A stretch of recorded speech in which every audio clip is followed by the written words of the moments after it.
So I'm back in my farm, no? Medyo nababayaan, so I'm repairing it. Ito yung mga design natin na hindi natapos, but hopefully this year matatapos to. So ang problem dito so far is yung we use kasi bamboo no? Bamboo siya, no? Ang problem sa bamboo, kung hindi maganda yung material, hindi treated, yan, nasisira.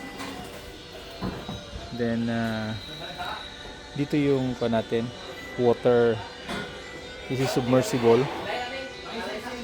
Ito yung pinakamalaking kahoy dito, because this area used to be this desierto. But this is our water tank. Pila ni ka horsepower gani atong kuan kaning sa water ko na to? Ano kita? Pila. So, ito undergoing kuan siya, repair, first day ng mga workers. Yung mga books ko, pinuwi ko muna sa bahay, no? Kasi damage. Let us see. So ang target natin is to elevate further pa yung roofing by 1 meter. High ceiling siya. Then this one, uniquely ginawa nating design pa.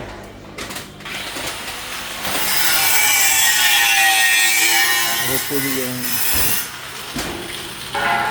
itong area na ito supposedly is in enclosed area.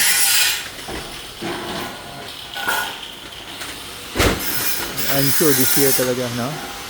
In 2 to 3 months, significant yung progress kasi yung roofing, papalitan ng long span na. Yung bago pa ako dito, ito yung one of the first na inuna yung water, no? But after 2 to 3 years pa. Ito, mess pa talaga.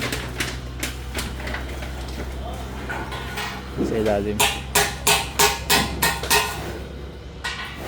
Yung kahoy niyan galing ko sa isang farm ko.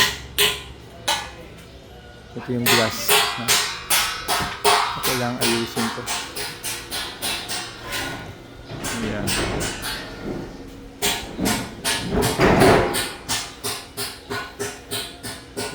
We're documenting it.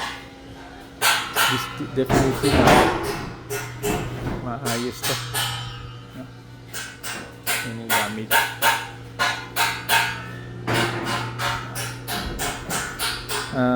Konting background, I built this structure because of yung COVID na walang magawa yung mga tao, so dito tinransfer lahat yung mga gamit. Ano ba ito? What are these things? Boss! Boss? Ito mga tela pala ito. Okay.